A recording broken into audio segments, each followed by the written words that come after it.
Survey ഭദ്രാണി പശ്യന്തു മാ കശ്ചിത് ദുഃഖഭാഗ് ഭവേത്.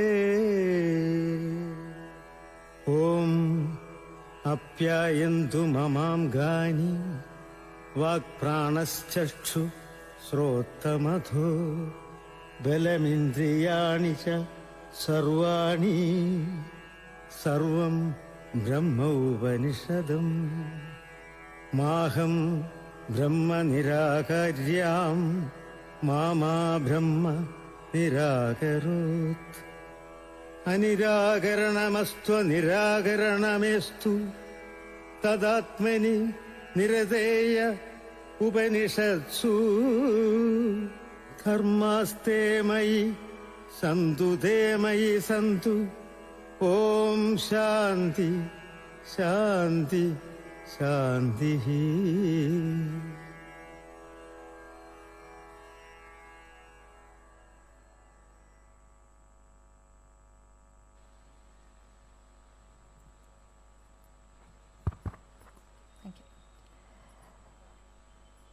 എല്ലാവർക്കും നമസ്കാരം. ഭാരത് ഭവൻ എം.ജി. രാധാകൃഷ്ണൻ ഫൗണ്ടേഷനുമായി ചേർന്ന് അവതരിപ്പിക്കുന്ന ഘനശ്യാമ സന്ധ്യ ഇവിടെ തുടങ്ങുകയാണ്. വളരെ ലളിതവും ഇൻഫോർമലായിട്ടൊരു ചടങ്ങാണ്. കുടുംബത്തിലെ അംഗങ്ങൾ ഒത്തുചേരുന്ന പോലെ അത്രയും സിമ്പിളായിട്ടുള്ളൊരു ചടങ്ങാണിത്. അതുകൊണ്ട് എന്തെങ്കിലും തെറ്റുകുറ്റങ്ങൾ ഞങ്ങളുടെ ഭാഗത്തുനിന്ന് വരുന്നുണ്ടെങ്കിൽ ക്ഷമിക്കണം എല്ലാവരും. ഈ ചടങ്ങ് വിളക്ക് കത്തിച്ച് ആരംഭിക്കുന്നതിനായിട്ട് ഓരോ അതിഥികളെ ഞാൻ വേദിയിലേക്ക് ക്ഷണിക്കുകയാണ്, സ്വാഗതം ചെയ്യുകയാണ്. Bharat Bhavan member secretary doctor Pramod Payyanur വേദിയിലേക്ക് സ്വാഗതം ചെയ്യുന്നു.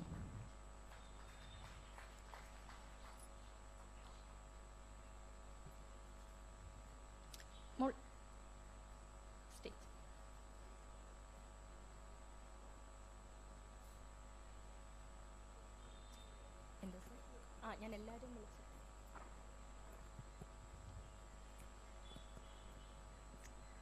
സാറിന് ഞങ്ങളുടെ ഒരു സ്നേഹോപഹാരം. അടുത്തതായി ഞങ്ങളുടെ മുഖ്യ അതിഥികൾ ഞങ്ങളുടെ സ്വന്തം 2 ചേട്ടന്മാരാണ്. ശ്രീ GS വിജയൻ ചേട്ടനെ വേദിയിലേക്ക് സ്വാഗതം ചെയ്യുന്നു.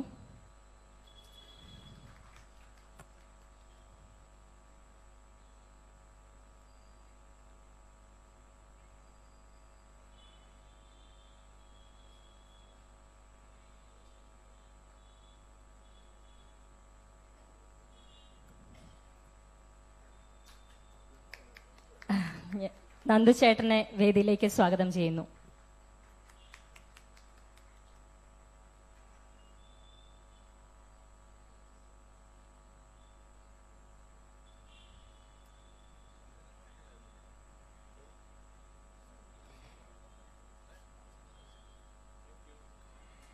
M G. Radhakrishnan foundation president Shri MP Muraleedharan ഞങ്ങളുടെ മുരളിമാമനെ വേദിയിലേക്ക് സ്വാഗതം ചെയ്യുന്നു.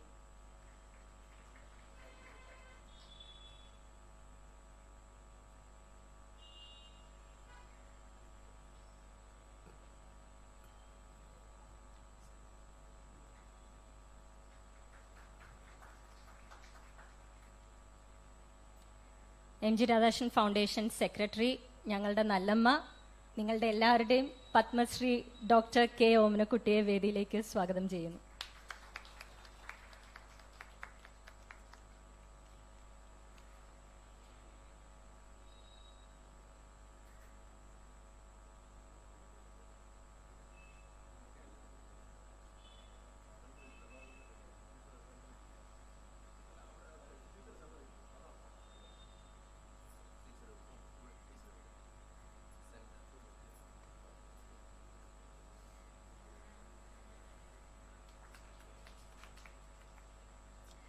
ഭദ്രദീപം തെളിയിച്ച് ഈ ചടങ്ങ് ആരംഭിക്കാനായി ഞാൻ ഗസ്റ്റുകളെ എല്ലാവരെയും ക്ഷണിക്കുകയാണ്.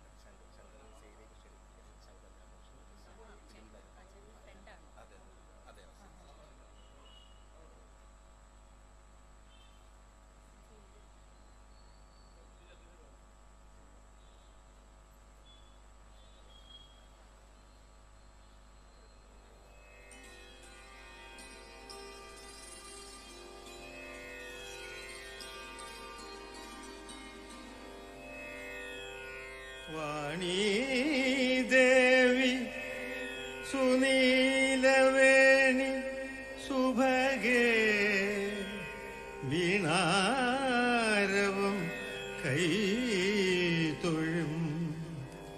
വാണീ വൈഭവമോഹിനി ത്രിജഗതാം നാഥേ വിരിഞ്ചപ്രിയേ വാണീദോഷം അശേഷമാശു കളവായി നാവിങ്കലത്താദരം വാണീടേണം അതിന്നു നിന്നടിയിൽ ഞാൻ വീഴുന്നു മൂകാംബികേ അമ്മേ നാരായണ.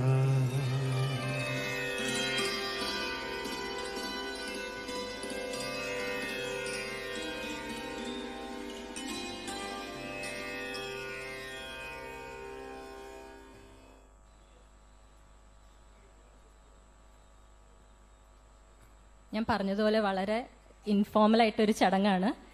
ആദ്യമായി അധ്യക്ഷ പ്രസംഗത്തിനായി Bharat Bhavan member secretary doctor Pramod പയ്യന്നൂരെ ഞാൻ ക്ഷണിക്കുന്നു.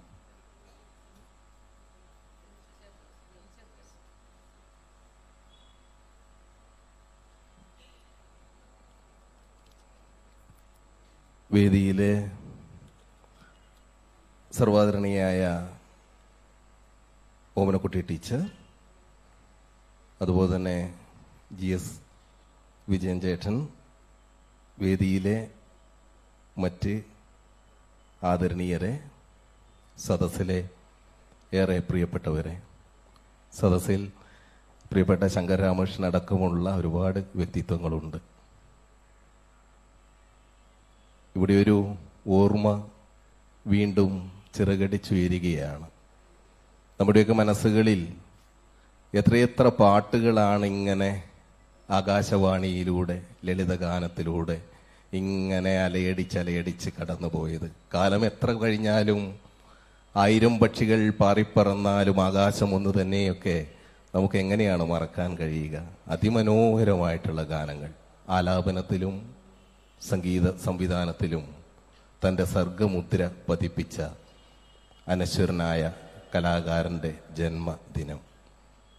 നമുക്കറിയാം, 1940 ജനിച്ച് 2010 വിട പറഞ്ഞ സർഗ ജീവിതം. ഒരുപക്ഷെ ജീവിച്ചിരുന്നെങ്കിൽ 85 വയസ്സിൽ നിറഞ്ഞ സംഗീത സർഗ സാന്നിധ്യമായി ഇന്നും മലയാളത്തിൻ്റെ ചലച്ചിത്രവേദിയിലും സംഗീതരംഗത്തും കർണാട്ടിക് സംഗീതരംഗത്തും ഒരുപാട് സർഗ സംഭാവനകൾ നൽകി തുടരുന്ന ജീവിതമായിരുന്നു MG രാധാകൃഷ്ണൻ സാറിൻ്റേത്. ആകാശവാണിക്ക് വേണ്ടി ചിട്ടപ്പെടുത്തിയ ഒരുപാട് ലളിതഗാനങ്ങൾ എന്നുള്ള രീതിയിൽ നമുക്ക് തുടക്കത്തിൽ തന്നെ അദ്ദേഹത്തിൻ്റെ സർഗ ജീവിതത്തെ ആലോചിക്കുമ്പോൾ നമുക്ക് മനസ്സിലാക്കാൻ പറ്റും. കർണാടക സംഗീതജ്ഞൻ, മലയാള ചലച്ചിത്ര സംഗീത സംവിധായകൻ എന്നുള്ള രീതിയിലൊക്കെ ആഴത്തിൽ അടയാളപ്പെടുത്തിയ ജീവിതമാണ് അദ്ദേഹത്തിൻ്റേത്. ദക്ഷിണേന്ത്യൻ നാടകവേദികളിൽ വളരെ പ്രശസ്തനായിരുന്ന സംഗീതജ്ഞൻ, മലബാർ ഗോപാലൻ അവർകളുടെയും ഹരികഥ കലാക്ഷേപകയായിരുന്ന കമലാക്ഷി വാരസ്യാരുടെയും മൂത്ത മകനായ 1940 ജൂലൈ 29 അദ്ദേഹം ജനിച്ചത് എന്ന് എല്ലാവർക്കും അറിയാം. സംഗീത കോളേജിലൊക്കെ പഠിച്ചതിന് ശേഷം തൻ്റെ സർഗജീവിതത്തിൻ്റെ ഓരോ കാര്യങ്ങളും കരുതലോടെ മുദ്രപ്പെടുത്തിക്കൊണ്ട് കടന്നുപോയ വ്യക്തിത്വമാണ്. സഹോദരി പത്മശ്രീ ഡോക്ടർ ഓമനക്കുട്ടി ടീച്ചറെ കുറിച്ച് നമുക്ക് പറയേണ്ടതില്ല. അതുപോലെ തന്നെ സംഗീതത്തിൻ്റെ തറവാട് എന്ന് പറയാം. ഈ സംഗീതം എന്ന് പറഞ്ഞാൽ പല കാര്യങ്ങളും ഒഴുക്കിനൊപ്പം കടന്നു പോകുന്ന ഒരുപാട് കലാജീവിതങ്ങൾ നമുക്കുണ്ട്. അവരൊക്കെ നമ്മുടെ സമൂഹത്തിലേക്ക് പ്രകാശം വരുത്തുന്നവരാണ്. പക്ഷേ ഒഴുക്കിനെതിരെ നീന്തിക്കൊണ്ട് തൻ്റെതായിട്ടുള്ള സർഗമുദ്ര പതിപ്പിച്ച് കടന്നു പോകുന്നവർ എന്ന് നമുക്ക് അഭിമാനത്തോടു കൂടി പറയാവുന്നതും കർണാടക സംഗീത രംഗത്തും ചലച്ചിത്ര സംഗീത രംഗത്തും ലളിതഗാന രംഗത്തുമൊക്കെ ഇത്രമേൽ ആഴത്തിൽ അടയാളപ്പെടുത്തിയ ഒരു കുടുംബം. MG ശ്രീകുമാറിൻ്റെ ഗായകൻ എന്നുള്ള രീതിയിൽ അദ്ദേഹത്തിനെയും നമുക്ക് ഇതിൻ്റെ കൂടെ സഹോദരൻ എന്നുള്ള രീതിയിൽ അദ്ദേഹത്തിൻ്റെ പേര് കൂടി ചേർത്ത് പറയേണ്ടതുണ്ട്. MG രാധാകൃഷ്ണൻ സാറിനൊപ്പം നിഴൽ പോലെ നടന്ന ജീവിതമായിരുന്നു പത്മജ രാധാകൃഷ്ണൻ്റേത്. ഒരിക്കലും നമുക്ക് മറക്കാൻ പറ്റില്ല. ഇവിടെ ഭാരത് ഭവനിൽ